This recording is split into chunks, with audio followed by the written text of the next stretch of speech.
संगीत, रंगभूमी, साहित्य, चित्रपट, हार्मोनियम वादन अशा अनेक क्षेत्रामध्ये कामगिरी केलेले आपल्या करवीर नगरीचे सुपुत्र गोविंदराव टेंबे. इतिहास जसाच्या तसा लिहायला इतिहास संशोधक आहेत आणि इतिहास इंटरप्रिट करायला कलावंत आहे. अत्यंत महत्त्वाचा टप्पा होता तो म्हणजे घाशीराम कोतवाल, ज्याने संगीत नाटकाकडे बघण्याचा आपला संबंध दृष्टिकोनच बदलला. पूर्वी नाटक हा साहित्य प्रकार आहे असं मानलं जायचं मुख्यत्वे करून. तर आता असं पटकन लोक म्हणतात की आताच्या काळात नाटककार नाहीत. वर्तमानामध्ये जुनी संगीत नाटकं होत आहेत, ती चांगल्या पद्धतीनेच होत आहेत. परंतु आज संगीत नाटकाला जर पुढच्या पिढीचा प्रेक्षक यायला हवा असेल, त्याला त्याचं संगीत नाटक सापडायला हवं असेल, तर ते नक्की काय प्रकारचं हवं याविषयी अजूनही माझ्या तरी मनात संभ्रम आहे.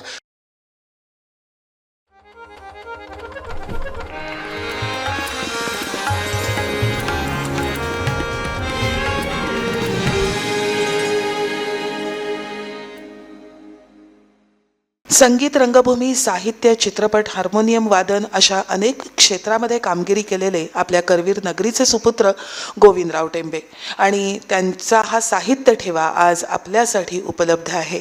आणि आता आजच्या आपल्या कार्यक्रमाचे प्रमुख अतिथी ज्येष्ठ अभिनेते आणि नाट्य दिग्दर्शक विजय केंकरे यांना मी अशी विनंती करते की आपण सर्व रसिकांना संबोधित करावं. आज ते संगीत, रंगभूमी आणि वर्तमान याविषयी आपल्याशी बोलणार आहेत. विजय केंकरे सर, आपल्याला अशी विनंती आहे की आपण. नमस्कार. व्यासपीठावरील सर्व मान्यवर आणि उपस्थित रसिकांनो, एकतर मी नाटकं दिग्दर्शित करणारा माणूस आहे, त्यामुळे इतक्या मोठ्या माणसाच्या पुस्तकाचं विमोचन करायला मला का बोलवलं खरं हा मला प्रश्नच पडला होता. पण चला, मी नाटकं दिग्दर्शित तरी करतोय गेली काही वर्ष, त्यामुळे मी थोडंसं तुमच्याशी संवाद साधतो. अर्थात हा संवाद वैचारिक असणार नाही, तो अनुभवातला असेल.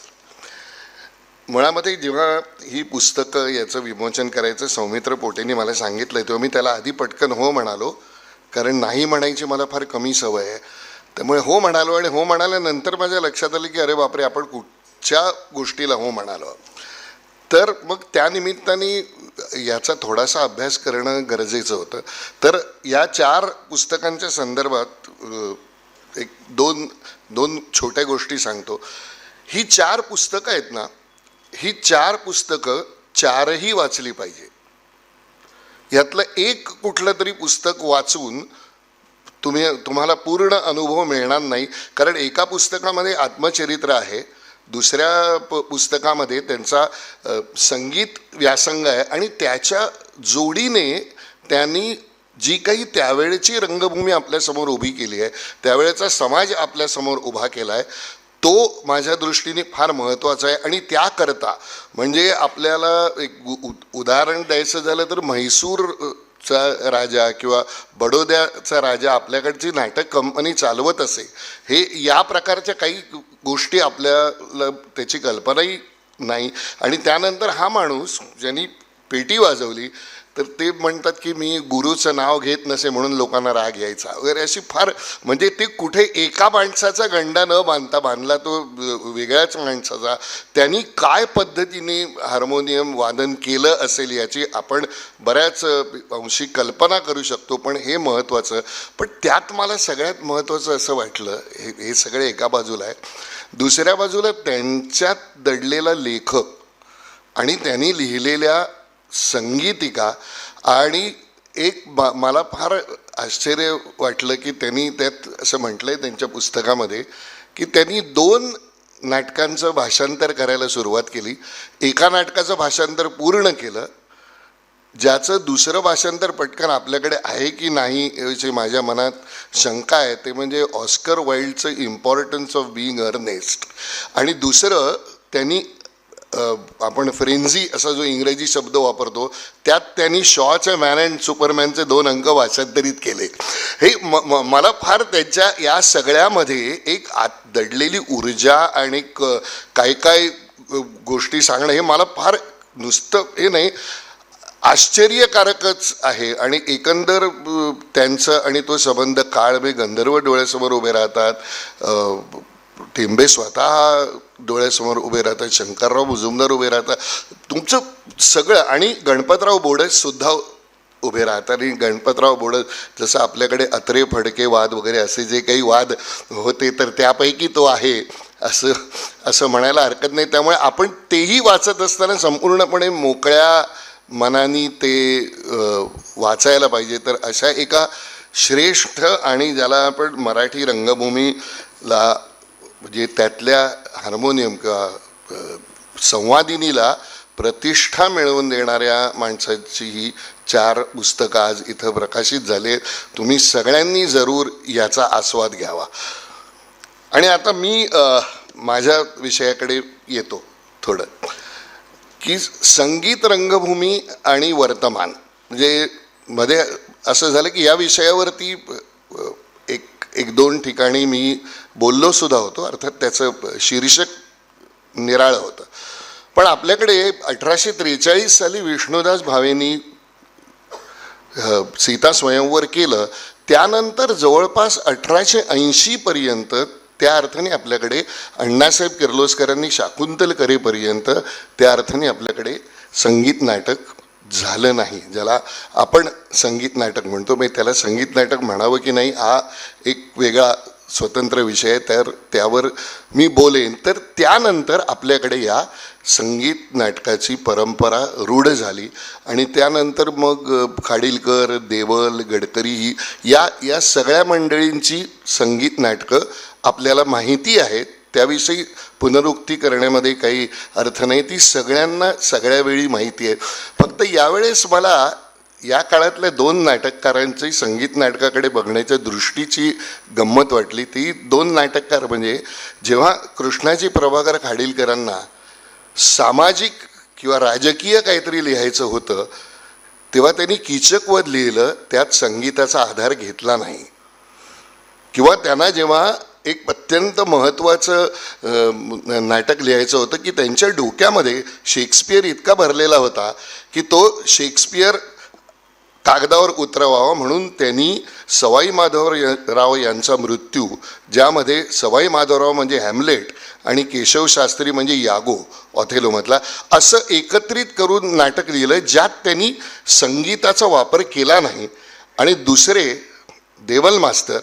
देवल मास्तरांनी सामाजिक समस्या मांडणारं शारदा नाटक जेव्हा लिहिलं तेव्हा त्यात त्यांनी वेगळ्या प्रकारच्या संगीताचा किंवा गाण्याचा आधार घेतला. तर मला असं वाटतं की या 2 लोकांची कदाचित ते व्यक्तिगत त्यांच्याशी बोलणं झालं असतं तर ही दृष्टी नक्की कळली असती की खाडिलकरांनी हे का केलं आणि देवलांनी शारदेमधल्या गाण्यांचा वापर काय पद्धतीने केला. बरं, त्यानंतर प्रत्येक संगीत नाटकामध्ये नांदी होतीच, सूचक होतं. आपली ती सगळी संबंध परंपरा कीर्तनाकडून आपल्याकडे आली, साक्या होत्या, दिंड्या होत्या, हे सगळं आपल्याकडे घडत असताना असं म्हणतात एक वर्ग की अण्णासाहेब किर्लोस्करांनी ऑपेरा बघितला आणि त्यातून त्यांना आपल्याकडचं पुढचं अभिज्ञान शाकुंतल करावं असं वाटलं, असं काही लोक म्हणतात. तर काही लोक म्हणतात की ते पुण्याला एक नाटक बघायला गेले आणि त्यांना त्याचं तिकीट मिळालं नाही किंवा त्यांना बसायला मिळालं नाही, म्हणून बाजूच्या नाट्यगृहामध्ये ते गेले जिथं उर्दू नाटक चालू होतं आणि त्याचं बहुधा नाव इंद्रसभा किंवा असं काहीतरी होतं. ते त्यांनी बघितलं आणि तिकडून उर्दू फारसी, अर्थात आपल्याकडे मधल्या काळामध्ये उर्दू फारसी नाटकाचा आपल्यावरती परिणाम झालाच आहे. आणि तिथून अण्णासाहेब किर्लोस्करांना स्फूर्ती मिळाली आणि त्यांनी अभिज्ञान शाकुंतलचं भाषांतर केलं. त्याआधी शाकुंतलची भाषांतरं आपल्याकडे उपलब्ध होती. पण हे अशा प्रकारे 2 गोष्टी, आता यातली सत्यासत्यतेची पूर्ण कल्पना नाही, पण अशा प्रकारे आपल्याकडे शाकुंतल आलं आणि संगीत नाटकाला त्या अर्थाने किंवा ज्याला आपण संगीत नाटक आत्तापर्यंत म्हणतो त्याची सुरुवात झाली. त्यानंतर पुन्हा एक मध्ये असा एक काळ गेला की ज्या काळामध्ये संगीत नाटक फारसं होत नसे आणि ही जुनी नाटकं वेगवेगळ्या संचात केली जात असत. असा हा फार मोठा, त्यानंतर काळ आहे. मग मध्ये आत्ता कर्णिकांनी म्हटलं तसं कुलवधूसारख्या एखाद्या नाटकामध्ये गाणी आली, परंतु ती गाणी ही संगीत नाटकाच्या परंपरेतली गाणी किंवा गायकी दाखवणारी गाणी ती नव्हती.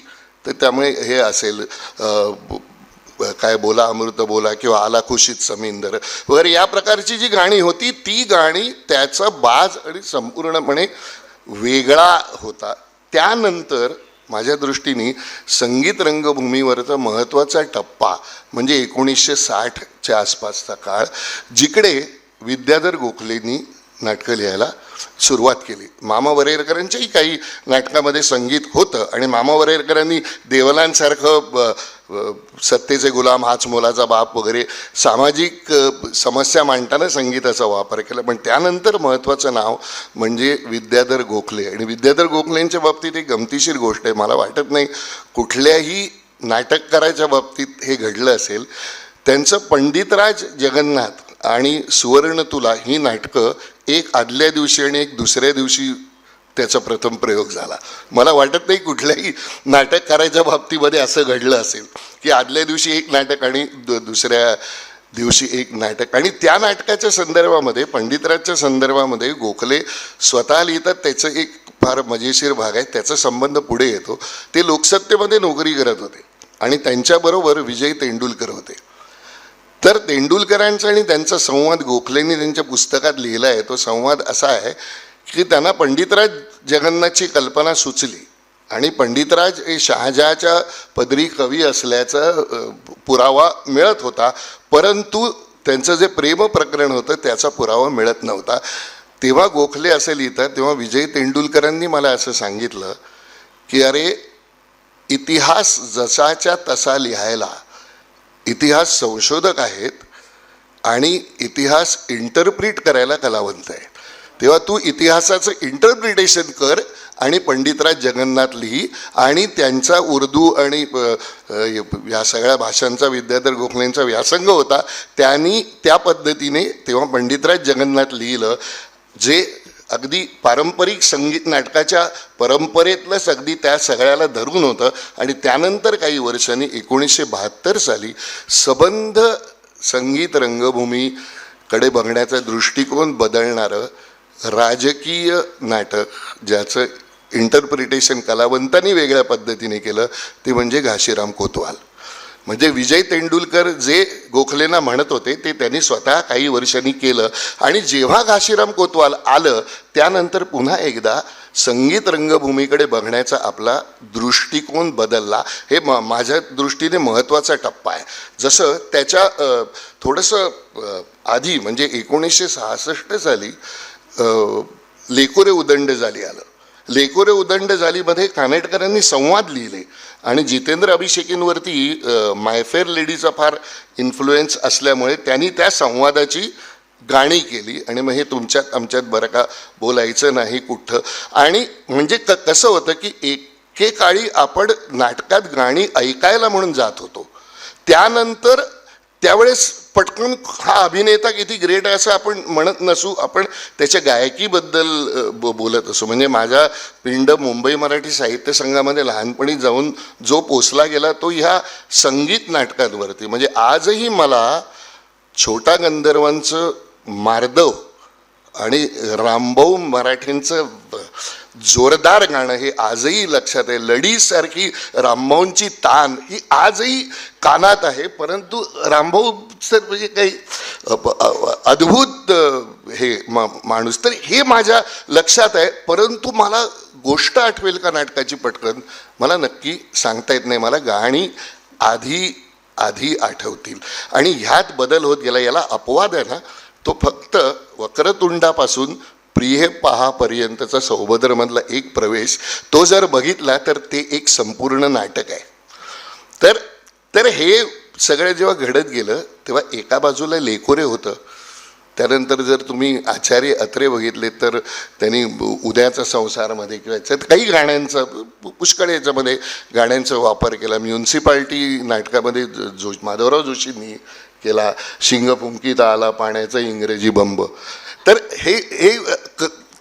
हे सगळे एका बाजूला सुरू असताना अत्यंत महत्त्वाचा टप्पा होता तो म्हणजे घाशीराम कोतवाल, ज्याने संगीत नाटकाकडे बघण्याचा आपला संबंध दृष्टिकोनच बदलला. आणि त्यावेळेस माझ्या स्मरणात एक गोष्ट आहे की वसंतराव देशपांडे त्यांच्या एका मुलाखतीत असं म्हणाले होते की नाट्यसंगीत काय म्हणता तुम्ही, ट्रंकेतल्या वस्तूंना ट्रंक्य वस्तू म्हणता का? तर नाटकात गाणी असतात, नाटकात पण तो नाटकाचा अविभाज्य घटक आहे की नाही हे तपासून बघायला पाहिजे. म्हणून घाशीराम कोतवाल खऱ्या अर्थाने त्यांच्या व्याख्येनुसार पहिलं संगीत नाटक आहे असं वसंतराव देशपांडेंनी एका मुलाखतीत म्हटलं होतं. आता याच्यातलं माझ्या दृष्टीने फार हा महत्त्वाचा भाग आहे. म्हणजे मी गाणी काढून केलेलं संशय कल्लोळ पाहिलं आहे. संशय कल्लोळ नाटकाचं मूळ नाव तसबिरीचा घोटाळा अर्थात फाल्गुनरावाचा फार्स हे त्याचं मूळ नाव, पण ते मी बघितलं. डॉक्टर श्रीराम लागूंनी गाणी काढून एकच प्याला केलं, पण तुम्हाला गाणी काढून घाशीराम कोतवाल नाही करता येणार. घाशीराम कोतवाल हा त्या सगळ्या प्रक्रियेचा अत्यंत महत्त्वाचा भाग होता. आणि त्यामुळे जाणीव अशी झाली की नक्की काय असलं पाहिजे नाटकाच्या संगीतामध्ये. तर कथा पुढे नेणारी गाणी असली पाहिजे, जी बऱ्याचदा पूर्वी सूत्रधार म्हणत असे. त्यानंतर काही भावना निर्माण करणारी गाणी असली पाहिजे. म्हणजे त्याचं उदाहरण उत्तम म्हणजे शारदेतलं मूर्तिमंत भीती उभी माझं समोर राहिली. तुम्ही समोर पाहिल्यानंतर ते तुम्हाला तो जरठ कुमारी विवाहाचा हे तुमच्यापर्यंत पोचतो. वातावरण निर्मिती करणारी गाणी होती, परंतु ही सगळी गाणी नाटकाचा अविभाज्य घटक म्हणून यायला हवीत. ती घाशीराम कोतवालमध्ये आली. आधीच्या नाटकातही आली, अगदीच नाही असं नाही, परंतु घाशीराम कोतवाल हे प्रामुख्याने मला त्या पद्धतीच्या प्रयोगाचं एक उदाहरण वाटतं. आणि तिथून पुन्हा संगीत नाटकाकडे बघण्याचा लोकांचा दृष्टिकोन बदलला. त्यानंतर या सगळ्या कीर्तनाच्या माध्यमातून महानिर्वाणसारख्या नाटकातून संगीत पोचवण्याचा प्रयत्न झाला. मग झुलवा सारखं नाटक झालं. म्हणजे पारंपरिक संगीत नाटक हे हळूहळू बदलत गेलं. हा माझा त्यातला सगळ्यात महत्त्वाचं माझं एकंदर निरीक्षण आहे. आणि ते बदलत जाण्यामागे सगळ्यात महत्त्वाचा हात हा या सगळ्या नाटककारांचा होता, ज्यांना संगीत नाटक लिहित असताना कवीच म्हटलं जायचं. नाटककाराला कवीच म्हणत असं. तर इथून पुढे जर तुम्ही बघितलं की घाशीरामच्या नंतर सगळी संगीत नाटकाकडे बघण्याचा दृष्टिकोन बदलला. पण आजही तुम्ही गेलात तर तुम्हाला जुनी संगीत नाटकं आजही त्याच्या बाजासकट काही ठिकाणी होताना दिसतात. त्यामध्ये लोक नवीन मुलं ती अत्यंत चांगल्या पद्धतीने सादर करतात. म्हणजे आजही आता हल्लीच मत्स्यगंधा झालं, मग मानापमान झालं, किंवा कुणीतरी स्वयंवर केलं, सुवर्ण तुला केलं, मदनाची मंजिरी केलं, आत्ता बावनखणी केलं विद्याधर गोखलेंचं. ही एका बाजूला हे सगळे सुरू आहे. पण वर्तमानामध्ये आज अशी परिस्थिती आहे की खऱ्या अर्थाने संगीत नाटकाचा शोध अजून सुरू आहे असं मला वाटतं. की संगीत नाटक ज्या परंपरेने आपण ते सुरू ठेवलं त्याच परंपरेने आपण सुरू ठेवणार आहोत का? तर मला असं वाटतं नाही. त्याच्याकडे वेगळ्या पद्धतीने बघायची गरज आहे. आणि वेगळ्या पद्धतीने बघण्याचे छोटे छोटे प्रयोग झाले, पण एक त्याला निश्चित दिशा किंवा ज्याला आपण इंग्रजीत कन्सिस्टन्सी म्हणू त्या पद्धतीने ते प्रयोग पुन्हा पुन्हा झाले असं वाटत नाही. आत्ता म्हणजे माझ्या म्हणण्याला पुस्ती देणारं नाटक आत्ता सुरू आहे ते म्हणजे संगीत देवबाभळी. तुम्ही देवबाभळी बघून बाहेर पडताना तुमच्या लक्षात देवबाभळीमधली गाणी नाही राहत, तर त्या दोन बायकांची व्यथा तुम्हाला त्या माध्यमातून जाणवते. आणि गाणी हा त्याच्या संवादाचा भाग असल्यासारखी, संबंध प्रक्रियेचा भाग असल्यासारखी आपल्या समोर येतात, जी कधी कधी आपल्याकडे तिकडच्या म्युझिकल्समधनं येतात, म्हणजे लंडन किंवा अमेरिकेमधल्या. तर हे आता एक देवबाभळी आलं तर आपण आता संगीत रंगभूमीकडे काय पद्धतीने बघणार? म्हणजे देवबाभळीमध्ये सुद्धा ज्या दोन स्त्रिया आहेत त्याच्या जागी आज जर आजच्या काळातली मॉडर्न बाई असेल तर ती स्वतःला व्यक्त व्हायला जर गाणं किंवा कविता म्हणणार असेल तर ती काय करणार आहे. तर मला असं वाटतं या सगळ्याचा आत्ता नाटक करणाऱ्यांचा शोध चालू आहे. संगीताचा कान सगळ्यांनाच आहे. आणखीन एक महत्त्वाचा बदल या सगळ्या प्रक्रियेमध्ये झाला तो असा की पूर्वी नाटक हा साहित्य प्रकार आहे असं मानलं जायचं मुख्यत्वे करून. तर आता असं पटकन लोक म्हणतात की आताच्या काळात नाटककार नाहीत. तर याचं एक महत्त्वाचं कारण असं आहे की नाटक ही प्रयोगक्षम कला आहे आणि तो साहित्य प्रकार सुद्धा आहे. याकडे आजच्या नव्या जनरेशनचं लक्ष असल्यामुळे ते नाटकामध्ये जास्त दृश्य स्वरूपाचा किंवा दृश्य परिणामाचा वापर करायला लागले. म्हणून आज जर का तुम्ही गाणी बघितली तर ती गाणी कदाचित नृत्यासकट येतील. आता ती नुसतीच उभं राहून गायली जाणार नाहीत गायकी कळायला, ती कदाचित नृत्यामधून येतील. आणि हा कदाचित आपल्या सगळ्या प्रक्रियेवरती वेस्ट साईड स्टोरीचा परिणाम असेल. मग वेस्ट साईड स्टोरीमध्ये जसं मांडलं गेलं ज्या प्रकारे आपल्याकडे त्याच्यावर अफलातून नावाचं नाटक खूप वर्षापूर्वी झालं.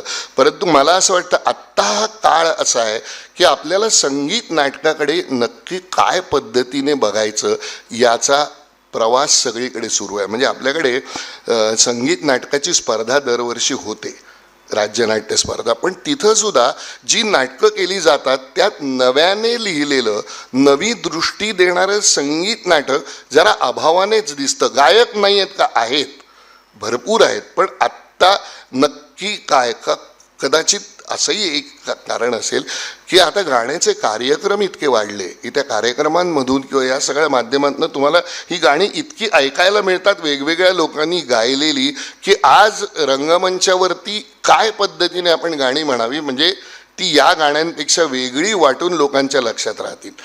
आज आणखीन एक ट्रेंड जो कुठेतरी संगीत नाटक असावं असं मनात विचार ठेवून येतो असं मला तरी वाटतं ते म्हणजे हल्ली बहुतेक प्रत्येक नाटकाला टायटल सॉन्ग असतं. किंवा नाटकामध्ये जर का दृश्य बदल असेल तर ते शब्दाची गाणी वापरतात. त्या गाण्यांनी प्रेक्षक होल्ड होतो असा आत्ता निश्चित समज आहे. त्यामुळे तुम्हाला बऱ्याच नाटकांमधनं असं बघायला मिळेल की नुसतं बॅकग्राऊंड म्युझिक वाजत नाही तर तिथे शब्दाची गाणी वाजतात. पण ते त्या अर्थाने संगीत नाटक नाही. तेव्हा आजचं संगीत नाटक काय पद्धतीचं असावं, आजचं संगीत नक्की काय असावं याचा शोध मात्र निश्चित सुरू आहे. मी एक जाता जाता वेगळं उदाहरण देतो. म्हणजे राज्यनाट्य स्पर्धेमध्ये गेली मागची 3 वर्ष ज्या ग्रुपला पहिलं बक्षीस मिळालं त्याचं नाव फार इंटरेस्टिंग आहे. परस्पर सहाय्यक असं त्या ग्रुपचं नाव आहे. वाघांबे नावाचं कोकणातलं एक गाव आहे, गुहागर तालुक्यातलं. आणि या गावामधली ही संस्था आहे. वासुदेव जोशी बहुधा त्याचे प्रमुख आहेत. आणि या नाटकाला मागची 3 वर्ष संगीत नाटकात याच्यात पहिलं पारितोषिक मिळालं आणि 4थ्या वर्षी आता तुम्हाला देत नाही म्हणून त्यानं दुसरं दिलं. पण तर त्यांचा जय जय गौरीशंकर नाटकाचा प्रयोग मी बघितला. सणसणीत गातात आणि ते बघताना मला आनंद झाला की समोर आज मी ज्यांच्या पुस्तकाच्या प्रकाशनासाठी आलं साधारण एक 18 ते 20 वर्षाचा मुलगा समोर बसून उत्तम पायपेटी वाजवत होता. आणि ते संबंध वातावरण नांदीपासून त्यांनी भारून टाकलं होतं.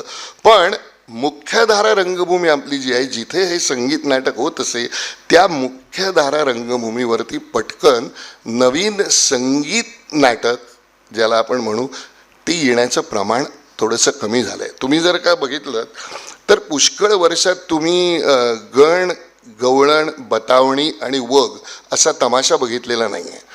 बऱ्याच दिवसामध्ये की ज्याच्यामध्ये सूत्रधार येऊन पुढे गाणी नेईल असं खूप दिवसात झालेलं नाही. झाली ती मुक्तनाट्य भरपूर झाली. त्या मुक्तनाट्याची एक मोठी परंपरा आहे. त्यात गाण्यांचा वापर झाला, अगदी आमचं टूर सुद्धा. पण या पद्धतीने काय नक्की आज संगीत नाटकात व्हावं हा खरं तर माझ्या पुढचाही प्रश्न आहे.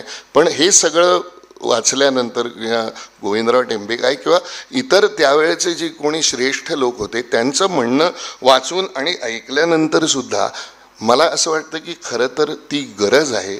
याचं महत्त्वाचं कारण असं की संगीताला कुठलीच भाषा लागत नाही आपल्याला. संगीत तुमच्यापर्यंत पोचतं, कारण शेवटी हा सगळा लय आणि तालाचा आणि सुराचा खेळ आहे. जर आपली लय मॅच झाली, आपली स्पंदनं मॅच झाली, तर आपण कुठलंही संगीत आजच्या काळामध्ये आपण ते एन्जॉय करू शकतो. पण ते आता आपल्या इथे निश्चित पद्धतीने कसं वापरायचं, खरं तर हा माझ्या मनातला प्रश्नच आहे. आणि हा प्रश्न तुमच्याशी शेअर करावा असं मला वाटलं, कारण परंपरा बहुतेक इथं उपस्थित असलेल्या बहुतेक सगळ्यांना माहिती असल्यामुळे कोण कुठच्या काळात काय करत होतं हे काही म्हणून म्हटलं की त्याची पुनरुक्ती करण्यात पॉईंट नाही. पण आत्ता खरंच अशी स्टेज आहे की गाणारे आहेत, गाण्याचे कार्यक्रम होत आहेत, पण खऱ्या अर्थाने नवं संगीत नाटक कसं असावं याविषयी संभ्रम आहे या वर्तमान काळामध्ये. आत्ता एक संगीत देवबाभळी झालं आहे, तर त्या पद्धतीचं आणखीन काय होईल. लोक वापरून बघतायत, चाचपडून बघतायत. संगीत नाटकाची परंपरेबद्दल आम्हा सगळ्यांना मनापासून आदर आहे, पण नवीन नाटकामध्ये ते कसं असावं. आणि मला असं वाटतं की कोणीतरी नवा माणूस असा जन्माला येईल पटकन की जो एक नवं आपल्याला आत्ताच्या काळातलं वाटेल असं संगीत नाटक घेऊन येईल. त्याला आपण डोक्यावर घेऊ आणि पुढची काही वर्ष तो हे संगीत नाटक सुरू राहील आणि त्याची एक परंपरा तयार होईल. तुम्हाला आता एक गंमत म्हणून सांगतो की भारतभर अशा प्रकारचं नाटक कुठे ना कुठे होत असतं. तर त्याच्यात काही गोष्टी टिकल्या. त्याच्यात एक टिकलेली गोष्ट आहे, त्याला मी तियात्र म्हणतो. किती लोक गोव्यात तुमच्यापैकी गेलेत का? गोव्यातलं तियात्र कोणी पाहिलं आहे का?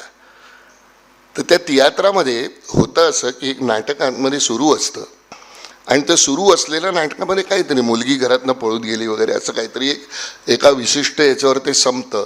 गॉंग वाजतो, पुढचा पडदा येतो ज्याला आपण कवर सीन म्हणतो, आणि त्या कवर सीनवरती सोलो किंवा 2 माणसं किंवा 3 माणसं किंवा 4 माणसं येऊन गातात. त्याच्यासाठी खाली अख्खा बँड बसवलेला असतो, परंतु त्या गाण्याचा नाटकाशी काही संबंध नसतो. तर झालं असं की गोवा मुक्ती संग्रामामध्ये जनजागृती करण्याकरता याचा वापर केला जात असे या, आणि ते त्याला साईड शो म्हणतात.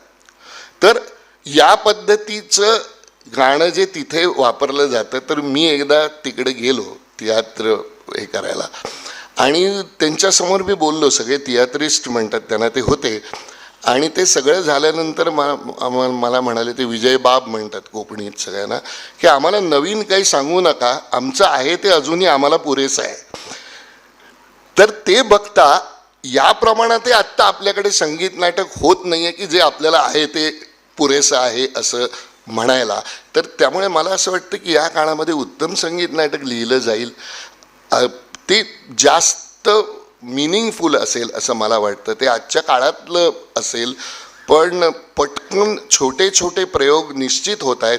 पण संगीत रंगभूमी जसं पूर्वी मुंबई मराठी साहित्य संघामध्ये गेल्यानंतर धूप नांदीचे स्वर आणि मग जो उघडला जाणारा पडदा आणि मग त्यात आमच्या समोर अगदी त्यावेळेस आम्ही काय म्हणू तो मधल्या रंगवलेला पडदाच असायचा, त्याला महाल म्हणजे विलिंग सस्पेन्शन ऑफ डिसबिलीफ म्हणतो, तसं करून ती गाणी ऐकत त्याच्यात आम्ही रमून जायचो. पण आता ते रमण्याच्या पलीकडे जाण्याची वेळ आली आहे. कदाचित आजचं संगीत नाटक तसं असेल. असा एक प्रकार जागतिक रंगभूमीवर बर्टोल्ड ब्रेक्टने त्याच्या किंवा ब्रेस्ट जे काही उच्चार असेल तो त्यांनी त्याच्या नाटकातून केला. त्याने त्याच्या नाटकातून जनजागृतीसाठी संगीत मोठ्या प्रमाणात वापरलं.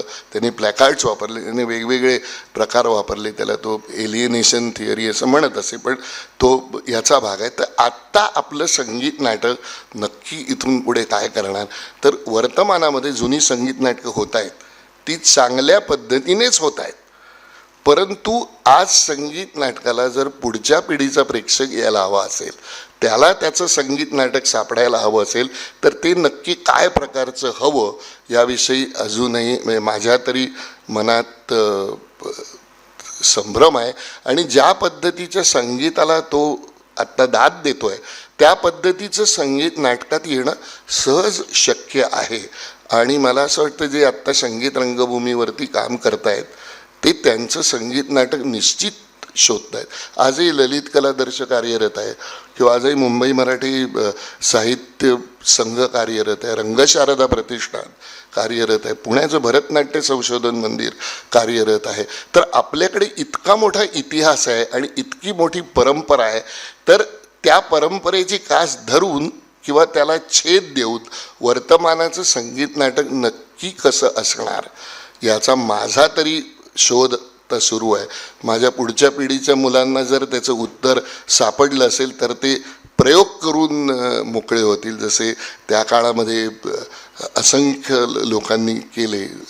तर त्या पद्धतीचे प्रयोग करून ते मोकळे होतील. पण आत्ता मला असं वाटतं शोधकार्य सुरू आहे अशी परिस्थिती आहे. कारण मी बऱ्यापैकी नाटक बघतो तर ही परिस्थिती आहे आणि ती एका अर्थाने चांगली आहे. कारण कधीही गेलं तर जी चर्चा नाटकवाल्यांमध्ये होते त्यात संगीत नाटक कसं असावं आणि कसं केलं जावं, अरे एक म्युझिकल करूया का रे असं म्हणतातच आणि त्यांच्याकडे तो ठेवा आहे. आणि आत्ता जर तुम्ही बघितलं तर जुजबी गाणं तर प्रत्येक माणसाला येतं. बहुतेक लोकांना हल्ली नाचता येतं, कसं मला माहीत नाही, पण त्यांना कुठल्याही प्रसंगाला ते नाचू तर शकतातच हल्ली.